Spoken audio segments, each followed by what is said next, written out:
Hello students, कैसे हो। आज हम एक स्पेशल वैरायटी के बारे में पढ़ने वाले हैं।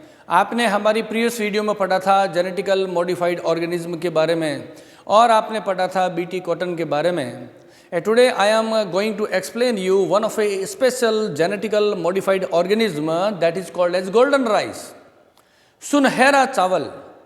चलिए, इस टॉपिक को शुरू करने से पहले मैं आपको एक बात बता दूं कि मुझे कमेंट बॉक्स में कुछ स्टूडेंट्स के मैसेज रिसीव हुए थे। उन्होंने बताया कि जो हमारी वीडियो है वो उनको थोड़ी सी ब्लर दिखाई दे रही है। तो मैं आपको एक रिक्वेस्ट करूंगा, जब आप यूट्यूब पे वीडियो को शुरू करते हैं तो राइट साइड के अंदर ऊपर एक सेटिंग का बटन है, उसको दबा करके क्वालिटी को अगर आप जब क्लिक करेंगे तो क्वालिटी को एनहांस कर लें, एडवांस लेवल पे कर लें, फिर आपको पूरा HD दिखाई देगा।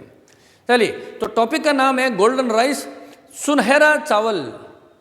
ये चावल हमें क्यों खाने की ज़रूरत है, सुनहरा चावल। ये कि गोल्डन राइस का मतलब गोल्ड का नहीं बना हुआ है। गोल्ड का मतलब किसी सुनार से, गोल्ड स्मिथ से हमने नहीं बनवाया है। ये गोल्ड की तरह येलो कलर का दिखता है, इसीलिए हम इसको गोल्डन राइस कहते हैं। Golden rice, it seems like the golden coloured, that's why we say at the golden rice. तो हम जो हमेशा खाते हैं मार्केट में, आपने यूजुअली दो टाइप के राइस देखे, एक होता है व्हाइट राइस और दूसरा होता है ब्राउन राइस, जो इंडिया में फ्रिक्वेंटली मिल जाता है मार्केट के अंदर। व्हाइट राइस और ब्राउन राइस ये तो मार्केट में मिलता है। गोल्डन राइस अभी इंडिया में कल्टीवेशन इसका शुरू नहीं हुआ है, लेकिन हम चूंकि साइंस के विद्यार्थी है इसलिए साइंटिफिकली हम समझेंगे that what is the golden rice and what is the importance of this golden rice and how these golden rice are developed by the scientist by the genetic engineering. हमें ये समझना है। गोल्डन राइस अभी भारत के market में ये available नहीं है क्योंकि यहाँ कल्टीवेशन अभी स्टार्ट नहीं हुआ है। तो मैंने कहा कि गोल्डन राइस का नाम गोल्डन राइस क्यों रखा गया है, क्योंकि ये गोल्डन कलर का दिखता है। मैं जैसे जैसे बोलता हूँ वैसे वैसे यहाँ पॉइंट्स को लिखते रहेंगे तो टॉपिक बड़ा आसान होता रहेगा आपके लिए। हमने कहा कि इसका नाम है गोल्डन राइस क्योंकि इसका कलर कैसा है, येलो कलर है। येलो कलर यानी कि गोल्ड जैसा कलर है, गोल्डन कलर है, इसलिए हम इसको क्या बोलते हैं, गोल्डन राइस कहते हैं। अब इंपॉर्टेंट बात ये आती है, which chemicals are responsible for this golden colour. कौन कौन से ऐसे केमिकल्स है, रासायनिक पदार्थ है जो इसके सुनहरे कलर के लिए उत्तरदायी होते हैं। दो इसमें इंपॉर्टेंट हम केमिकल्स का नाम मैं आपको बता देता हूं। क्या, सबसे पहला, first of all the beta carotene. Beta carotene is rich in this rice और second chemical is xanthophyll। xanthophyll की बात कर रहे हैं। ये इस राइस में ये दो कंपाउंड ज़्यादा होते हैं, रिच होते हैं, एनरिच्ड है, the beta carotene and the xanthophyll and these two are responsible for the golden colour. लिख देते हैं, कोई कंफ्यूज नहीं होना है। हम यहाँ पर लिख देते हैं कि responsible for its golden color. Everything I will write on this board so that you there is no need to write the notes while you are studying or watching my video। तो हमने कहा कि इसका जो beta carotene और xanthophyll होता है उसकी वजह से इसका कलर कैसा होता है, इसका कलर होता है गोल्डन कलर का होता है। अब हम ये देखते हैं इसके मैकेनिज्म को समझने से पहले कौन से साइंटिस्ट हैं जिन्होंने इसको जेनेटिक इंजीनियरिंग से इन्वेंट किया था, इसको बनाया था इन 1990। ओके, तो ये दो साइंटिस्ट थे जिन्होंने इसकी किया था डिस्कवरी। हम कह सकते हैं, डिस्कवरी नहीं कह सकते, इन्वेंशन बोलना चाहिए हमें। इन्होंने इनका इन्वेंशन किया वो है इनगो बोट्राइकस। इनगो बोट्राइकस एक साइंटिस्ट ये है और दूसरों का नाम है Peter bear.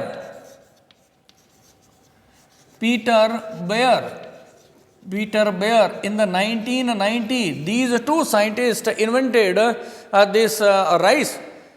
Why I am saying that invented? Invention का मतलब तो हम किसी इंस्ट्रूमेंट को या किसी ऑटोमोबाइल या किसी डिवाइस को बना तो उसके लिए इन्वेंशन लेते हैं, लेकिन हमने इसको जेनेटिक इंजीनियरिंग से हमने इसको प्रोड्यूस किया है, हमने इसको इन्वेंट किया, इसलिए that's why I am using the invention word. These two scientists, the Ingo Potrykus and the Peter Beyer, in the 1990 invented this rice. क्यों किया? जब मार्केट में वाइट राइस अवेलेबल है और ब्राउन राइस अवेलेबल है, then what is the need to invent this golden rice? The problem is that one of a disease which is a very frequent globally, that is called as VAD, vitamin A deficiency. Vitamin A deficiency disease है VDA, नाम लिख देते हैं यहाँ पर पहले ताकि आप कंफ्यूज न रहें। विटामिन ए और डेफिशिएंसी, विटामिन ए की डेफिशिएंसी से होने वाले रोग को, the condition which developed by the deficiency of vitamin A in our body is called as the VAD, vitamin A deficiency. तो WHO, वर्ल्ड हेल्थ ऑर्गेनाइजेशन ने, WHO, देखिए आप जानते हैं कि पूरी दुनिया में हमारे स्वास्थ्य के बारे में मैनेज करना, स्वास्थ्य के प्रति क्योर करना, उसके लिए एक संगठन है, अंतर्राष्ट्रीय संगठन, जिसको हम विश्व स्वास्थ्य संगठन कहते हैं, है ना, WHO, वर्ल्ड हेल्थ ऑर्गेनाइजेशन। अभी जब कोरोना की बीमारी आई थी तब भी आपने देखा था कि WHO ने गाइडलाइन दी थी सभी वर्ल्ड में, सभी कंट्रीज़ को कि इसका बचाव कैसे करेंगे। तो हमारी हेल्थ का जो मैनेजमेंट सिस्टम है वो किया जाता है WHO के द्वारा ग्लोबली। एक इंटरनेशनल ये ऑर्गेनाइजेशन है, अंतर्राष्ट्रीय संगठन है। तो जो WHO की गाइडलाइन आई थी, उन्होंने बताया कि दुनिया में लगभग 1.2 बिलियन जो लोग हैं वो किसी न किसी मिनरल्स की कमी से पीड़ित हैं, किसी न किसी माइक्रोन्यूट्रिएंट्स, जिसे हम कह सकते हैं माइक्रोमिल्स, जो अल्प मात्रा में जिन पोषक तत्वों की आवश्यकता होती है, उनसे पीड़ित है। तो और साथ में हम ये भी जानते हैं कि दुनिया में सबसे ज़्यादा जो अनाज खाया जाता है, the grains, the most used in the world, that is the rice and the wheat. चावल और गेहूँ सबसे ज़्यादा खाया जाता है और उसमें चावल सबसे ज़्यादा। तो हमारे फूड कंटेंट का मेन पार्ट कौन सा है? राइस होता है, चावल होता है।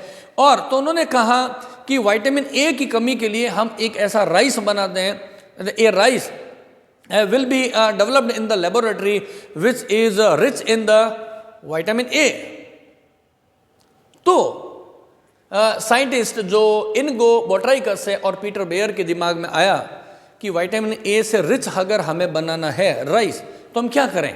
विटामिन ए, हम जानते हैं विटामिन ए क्या होता है। विटामिन ए एक वसा विलय विटामिन होता है ना, वसा विलय विटामिन। There are two kinds of the vitamin, the water soluble and the fat soluble. And the fat soluble vitamin are the vitamin A, D, E और के। ये चार ऐसे विटामिन होते हैं जो कि वसा में घुलनशील होते हैं, फैट सॉल्युबल होते हैं। लेकिन विटामिन बी कॉम्प्लेक्स जितना भी है, B1, B5, B6, B12, है ना, ये सारे क्या होते हैं? वाटर सॉल्युबल होते हैं। एस्कॉर्बिक एसिड, विटामिन सी है, वो वाटर सॉल्युबल होता है, एक अलग टॉपिक होता है। लेकिन आपको एक जनरल इन्फॉर्मेशन होनी चाहिए कि विटामिन ए चीज़ क्या है। फैट सॉल्युबल विटामिन होता है, इसको हम रेटिनॉल भी बोलते हैं। विटामिन ए को हम रेटिनॉल भी बोलते हैं और ये हमारे शरीर में बनता है। Our body can synthesise the vitamin A. और जब विटामिन ए शरीर में बनता है तो फिर हमें बाहर से लेने की जरूरत क्यों है? विटामिन ए जिन चीज से शरीर में बनता है वो रॉ मटेरियल तो चाहिए ना। विटामिन ए का सोर्स होता है बीटा कैरोटीन। ये हमने लिखा है बीटा कैरोटीन, ये beta carotene. Beta carotene is the precursor of vitamin A. यहां पर मैं लिख देता हूं, क्या लिख देते हैं आपने? Beta carotene. ये जो बीटा कैरोटीन है, इसी से हमारे शरीर में विटामिन ए का सिंथेसिस होता है। विटामिन ए का सिंथेसिस, इसको हम क्या करते हैं? प्रीकर्सर। प्रीकर्सर का मतलब वे रासायनिक पदार्थ जो इस प्रोडक्ट को बनाने के लिए रेस्पॉन्सिबल होते हैं, या हम कह दें वो केमिकल्स, यानी कि वो substrate which ultimately transform into this product. तो इसको हम क्या बोलेंगे? प्रीकर्सर। हिंदी में कहते हैं पूर्ववर्ती, इससे पहले का पूर्ववर्ती। तो हमारा शरीर विटामिन ए बना लेता है, लेकिन उस विटामिन ए को बनाने के लिए क्या चाहिएगा? बीटा कैरोटीन चाहिएगा। तो हमने राइस वो बना दिया, चावल हमने वो बना दिया जिसमें बीटा कैरोटीन है। ये गोल्डन राइस है, इसमें किसकी मात्रा है? हम कहेंगे उसमें बीटा कैरोटीन होता है। जब इस चावल को हम खाएंगे तो वो बीटा कैरोटीन हमारे बॉडी में क्या बना लेगा? Vitamin A. तो समस्या का समाधान हो जाएगा। अरे विटामिन ए की हमें इतनी ज़रूरत क्यों है? इसके बहुत सारे रीज़न हैं, उनमें से मैं आपको एक रीज़न बताता हूँ। विटामिन ए की कमी से क्या हो जाता है? इससे हो जाता है जीरोप्थेल्मिया। जीरोप्थेल्मिया आई डिजीज है, वो विटामिन ए की कमी से हो जाएगी। और उसके अलावा हम हिंदी में बोलते भी हैं कि विटामिन ए की कमी से रतौंधी रोग हो जाता है, रात में क्लियर नहीं दिखाई देता है विटामिन ए की कमी से, है ना। नाइट ब्लाइंडनेस भी बोलते हैं हम उसको, विटामिन ए की कमी से होता है। यहाँ पर मैं नाम लिख देता हूँ, night blindness. Night blindness Hindi में कहते हैं रतौंधी, रात में अंधा रतौंधी बोलते हैं। समझ में आई बात? तो यहाँ पर ही हमने बात की कि गोल्डन राइस की हमारे लिए इम्पोर्टेंस क्यों है। हमने कहा अगर गोल्डन राइस है, क्या होता है, विटामिन बीटा कैरोटीन का एक प्रचुर स्रोत है, जिसमें बीटा कैरोटीन जब इसमें बढ़ा देंगे और इस ऐसे चावल को हम खाएंगे तो शरीर में बीटा कैरोटीन के इफेक्ट से विटामिन ए का सिंथेसिस हो जाएगा, जिससे नाइट ब्लाइंडनेस और जीरोप्थेल्मिया जैसी बीमारियां शरीर में नहीं होगी। अभी हमने ये समझा है कि गोल्डन राइस की इंपॉर्टेंस क्या है, विटामिन ए हमारी बॉडी में क्या काम आता है, and who invented this golden rice. अभी तक नई वैरायटी और आ गई है, गोल्डन राइस सेकंड, एक नई वैरायटी और आ गई। गोल्डन राइस सेकंड है। इस गोल्डन राइस जो फर्स्ट है उससे भी 20 गुना ज़्यादा मोर पावरफुल है, मोर कंटेंट है उसमें, 20 times more beta carotenes is present in the golden rice second. Genetical modified organism बहुत आसान है। जब आप इन टॉपिक्स को समझते हो तो कभी भी रटने की कोशिश नहीं करना है। एग्जाम में पूछ ले गोल्डन राइस क्या है और आप इस आंसर को रटना शुरू कर लो।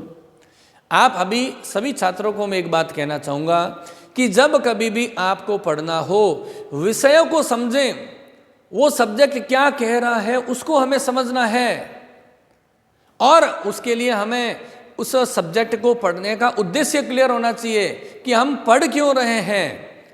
हम केवल पास होने के लिए नहीं पढ़ रहे हैं। तो जब तक हमारा उद्देश्य क्लियर नहीं होगा तब तक आपको कोई भी सब्जेक्ट समझ में नहीं आ सकता है। जब कभी आप साइंस को पढ़ते हैं, विज्ञान को पढ़ते हैं, वो ज्ञान है जिसको आपको समझना है, उसके कॉन्सेप्ट को समझना है कि ऐसा क्यों हुआ, ऐसा कैसे हुआ और ऐसा कब हुआ। ये क्वेश्चन जब तक दिमाग में नहीं आएंगे, विज्ञान पढ़ने का उद्देश्य आपका पूरा नहीं हो पाएगा। तो साइंस में हम देखते हैं इतना सरल विषय है, परंतु जब हम इसको रटना शुरू कर लेते हैं तो मार्क्स तो हमारे परीक्षा में आ जाते हैं, परंतु हम सफल नहीं हो पाते हैं। तो हमेशा एक ध्यान रखें, साइंस सब्जेक्ट के साथ में अगर आपको सफल बनना है तो चीज़ों के कारणों को समझें आप, तब आप चीज़ें क्लियर हो पाएगी कि ये विषय क्या कह रहा है। चलिए, तो हमने कहा जब गोल्डन राइस के बारे में मैंने बताया, अब ये देखते हैं हम कि हमारे ये जो बीटा कैरोटीन है, रिच विटामिन ए वाला भरपूर मात्रा में ये जो गोल्डन राइस है उसको किस तरीके से बनाया गया था। तो पहले मैं यहाँ पर बताना चाहता हूँ कि मैंने कहा कि गोल्डन राइस एक क्या है, जेनेटिकल मॉडिफाइड ऑर्गेनिज्म है। मैं यहाँ टर्म लिखूंगा, फिर आप स्टेप बाय स्टेप धीरे धीरे समझना शुरू करेंगे। मैंने ये कहा कि गोल्डन राइस क्या है, तो हमने कहा कि गोल्डन राइस एक है GMO, और we all know that what is the mean of this GMO। तो हम ये कहते हैं GMO का मतलब होता है जेनेटिकल, या हम कहते हैं जेनेटिकली मॉडिफाइड ऑर्गेनिज्म, ये है, ठीक है ना। जेनेटिकली मॉडिफाइड ऑर्गेनिज्म नाम खुद बता रहा है, आपने इस चावल के जेनेटिक्स को, जीनोटाइप को मॉडिफाइड कर दिया है। इस गोल्डन राइस के जीनोटाइप में आपने कुछ जीन को इंट्रोड्यूस कर दिया है, ठीक है ना। कौन कौन सी जीन को इंट्रोड्यूस किया गया है उसका मैं नाम एक बार बता देता हूँ। वो जीन्स जिसका ट्रांसफर किया गया है उसे बोलते हैं transgenes. That genes which are transferred into the host plant, this kind of gene is called as the transgene. And the method is called as transfection. और ये जो प्लांट बनेगा उसको हम बोलेंगे ट्रांसजेनिक प्लांट। आप terms को समझिएगा, रटना नहीं है। ट्रांसजीन, वो जीन जिसका ट्रांसफर करेंगे किसी होस्ट प्लांट में, उसको ट्रांसजीन कहते हैं। जिस मेथड से उसको ट्रांसफर करेंगे उस मेथड को ट्रांसफेक्शन बोलते हैं। ट्रांसफेक्शन, इन्फेक्शन आपने नाम सुना हुआ है। कोई बैक्टीरिया वायरस शरीर में चला गया, हम कहते हैं इन्फेक्शन हो गया। इन मीन्स अंदर, फेक्शन अंदर चला गया, अंदर चला गया, इन्फेक्शन हुआ। ये ट्रांसफेक्शन, ट्रांसफर हुआ है, किसी जीन का ट्रांसफर किया गया है। तो वो टेक्निक जिसकी हेल्प से हम उस जीन का इस गोल्डन राइस के प्लांट में ट्रांसफर करते हैं, उस मेथड को कहते हैं ट्रांसफेक्शन कहते हैं। और जिस जीन का ट्रांसफर हुआ है उसे ट्रांसजीन कहते हैं। और जो प्लांट बनेगा उसको ट्रांसजेनिक प्लांट कहते हैं। एक नई वीडियो आएगी, एक नई वीडियो इसके बाद में आएगी कि ट्रांसजेनिक, हिंदी में कहते हैं पारजीनी पादप क्या होते हैं, पारजीनी जंतु क्या होते हैं, वो अभी एक पूरी डिटेल में आएगी। तो यहाँ पे तो मैं आपको केवल एक आउटलाइन के रूप में समझा रहा हूँ। ट्रांसजीन, ये गोल्डन राइस बनाया गया था तो इस पादप के अंदर 3 जीन का ट्रांसफर किया गया था। वो कौन कौन सी जीन है, ऑब्जेक्टिव क्वेश्चन के लिए इंपॉर्टेंट है, इसलिए मैं यहाँ पे नाम लिख देता हूँ। सबसे पहला मैं नाम लिख रहा हूँ, देखिए PSY एक जीन है, उसका हमने ट्रांसफ़र किया है, PSY जीन। उसके अलावा में एक हमारे पास में है जीन के अलावा है CRT फर्स्ट, ये एक जीन है, इसको इसमें ट्रांसफ़र किया गया था। और उसके अलावा हम ऐसे किया गया था LCY जीन, L, ये L है, LCY जीन। इस प्लांट में, चावल में है ना, हम के प्लांट कौन सी बात कर रहे हैं, चावल की बात कर रहे हैं। ये जो राइस है वो होस्ट प्लांट है। इस होस्ट प्लांट में हमने ये 3 टाइप की जीन को इंट्रोड्यूस कराया, इंसर्ट कराया है। We have inserted these 3 genes, the psy gene PSY psy gene, CRT first gene और LCY जीन। इन 3 जीन को इसमें, इस राइस में हमने ट्रांसफ़र करा दिया। तो इसको, इनको बोलेंगे हम क्या, ट्रांसजीन कहेंगे। इनको हम क्या बोलेंगे, इनको हम बोलेंगे ट्रांसजीन। PSY, यहाँ पर स्पेस से ध्यान रखिएगा, है ना, PSY जीन है ये। और जिस टेक्निक से इसको किया गया है उसको हम क्या बोलेंगे, ट्रांसफेक्शन। ट्रांसफेक्शन, ट्रांसफेक्शन का मतलब वो टेक्निक जिसकी हेल्प से हमने इस जीन का ट्रांसफ़र किया गया है। कैसे किया गया है, 2 पॉइंट इंपॉर्टेंट ध्यान रखने की बात है। एक बैक्टीरिया होता है, नाम आपने सुना हुआ है एग्रोबैक्टीरियम, डिटेल में पहले वीडियो में आ रखा है, एग्रोबैक्टीरियम।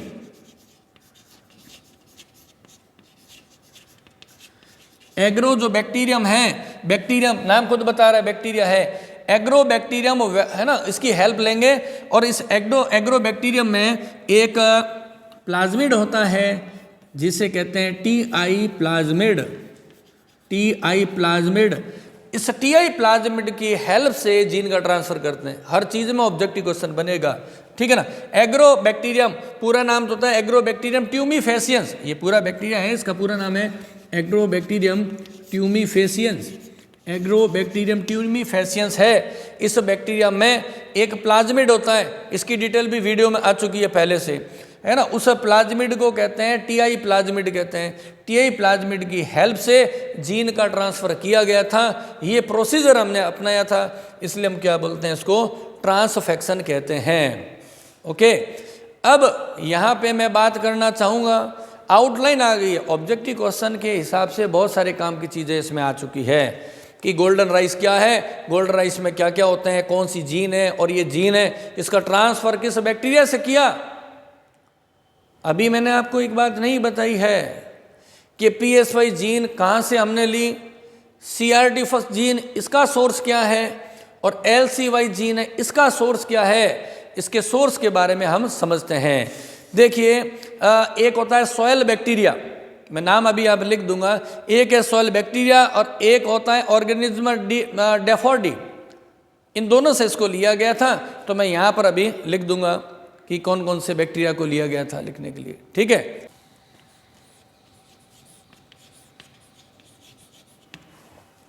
तो मैं आपको ये कहना चाह रहा हूँ कि ये जो ट्रांस जीन के लिए हमने 3 जीन का ट्रांसफ़र किया था, कौन कौन सी जीन है? PSY जीन है, CRT फर्स्ट जीन है और LCY जीन है। ये जीन्स कहाँ से ली गई थी, किन सोर्स से? ये लिए गए थे 2 मेन ऑर्गेनिज्म है, एक का नाम है डैफोडी और दूसरा है सॉयल बैक्टीरिया।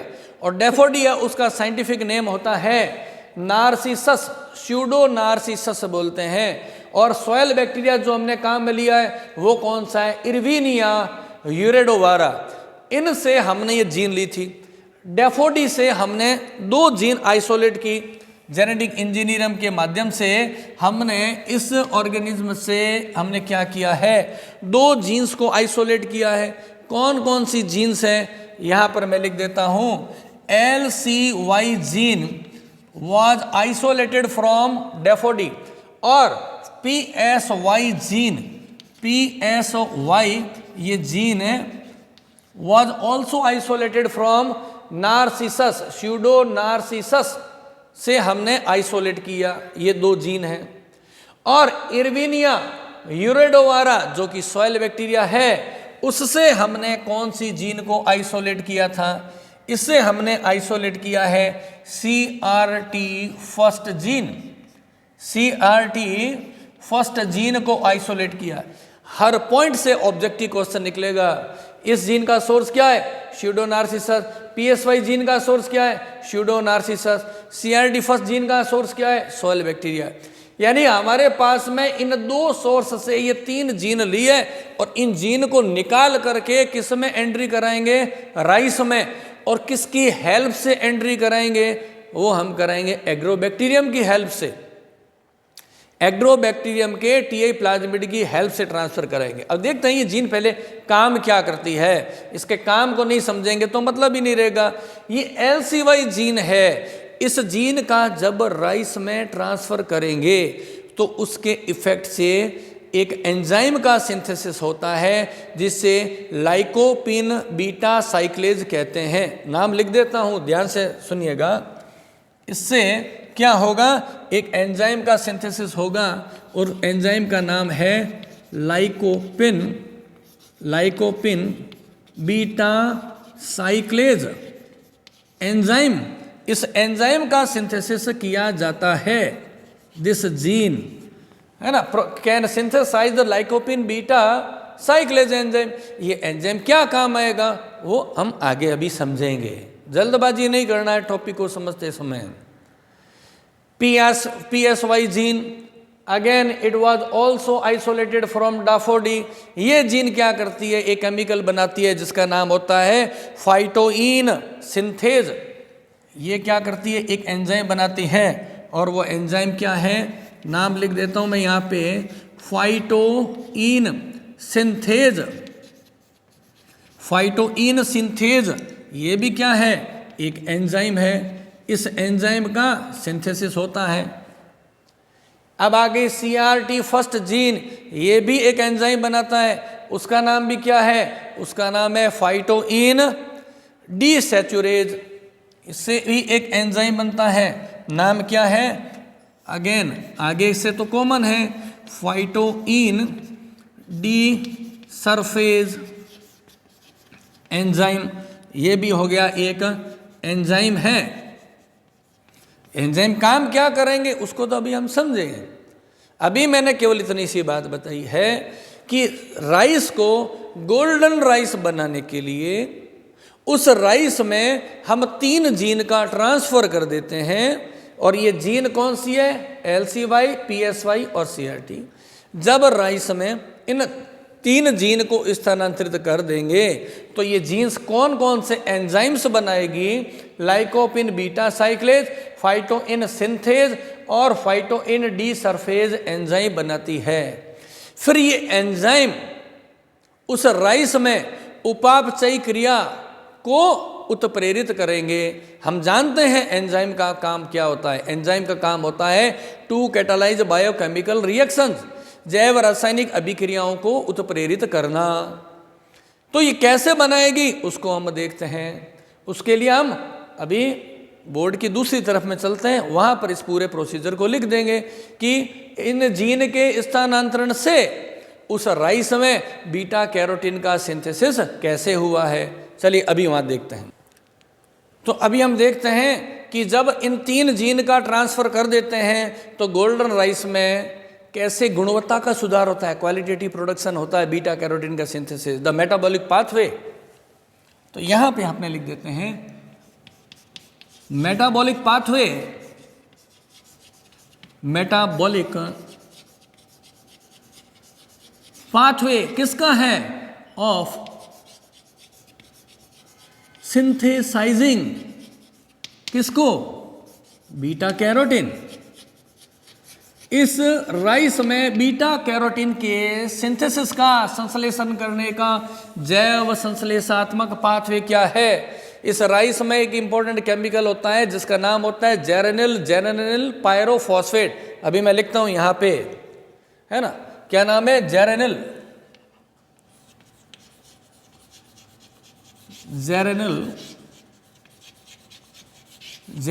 पायरोफॉस्फेट,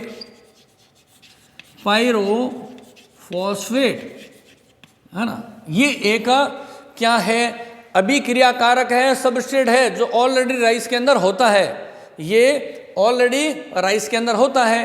अब यहाँ पे हमने कहा क्या होने वाला है, ये जो केमिकल है ये एक उत्पाद है, ये किस में चेंज हो जाएगा, फाइटोइन में। इसका रूपांतरण किस में हो जाएगा, फाइटोइन में। फाइटोइन प्लस पीपी यानी कि पायरोफॉस्फेट निकल गया, और ये किसके इफेक्ट से हुआ है, फाइटोइन बना है ना, इसका सिंथेसिस हुआ है। तो एंजाइम का नाम क्या है, फाइटोइन सिंथेज। नाम लिखते हैं अपने एंजाइम का, एंजाइम का नाम क्या है, फाइटोइन सिंथेज।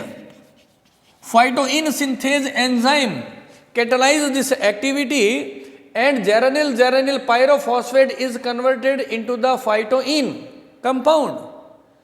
और मैंने पहले ही बताया ये फाइटोइन सिंथेज एंजाइम किसके इफेक्ट से बनता है, हमने राइस के अंदर क्या ट्रांसफर किया था, PSY जीन, है ना। गोल्डन राइस में हमने PSY जीन को इंट्रोड्यूस कराया था, इंसर्ट कराया था।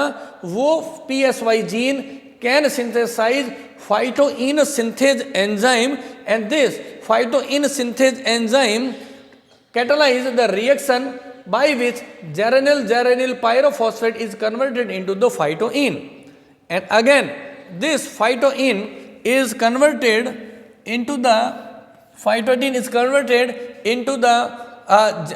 zeta carotene, converted into the zeta carotene, and this reaction is catalyzed by the phytoin desurfase enzyme। कौन सा है, फाइटोइन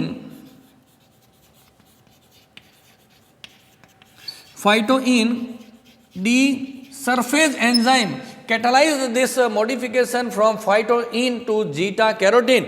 और है ना, तो अब हमारे पास 2 बातें आ गई कि PSY जीन है जिसको हमने राइस में डाला था, एक बार और ये मॉडिफाइड करेगी इसमें लाइकोपिन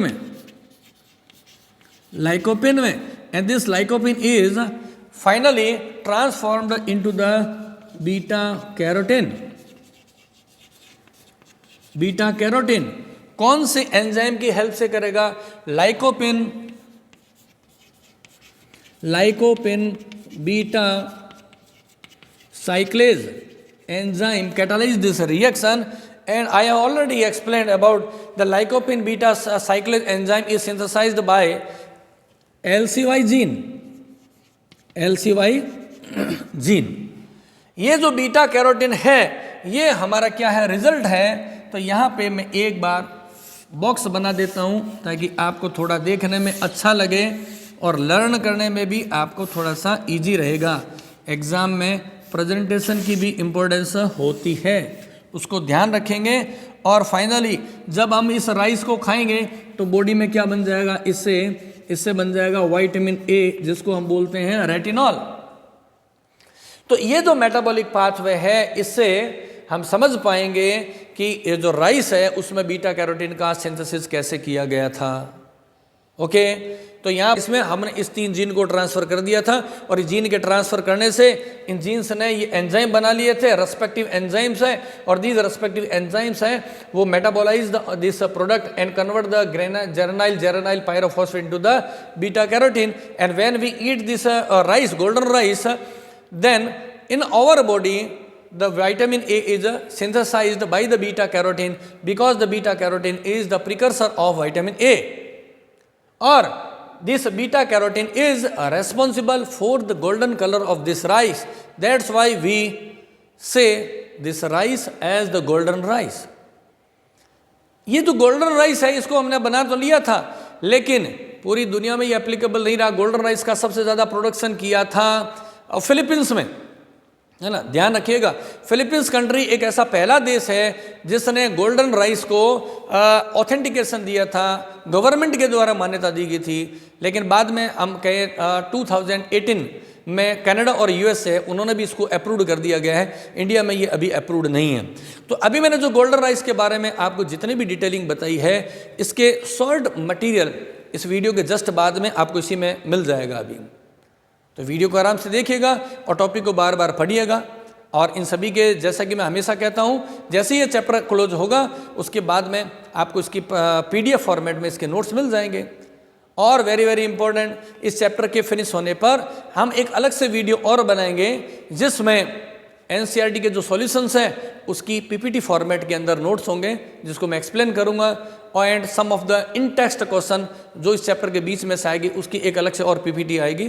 तो वो ऑब्जेक्टिव क्वेश्चंस हैं या सॉल्व्ड क्वेश्चंस हैं, हम PPT की हेल्प से ही पढ़ेंगे ताकि इनका सॉल्यूशन साथ साथ में चलता रहे। Thank you.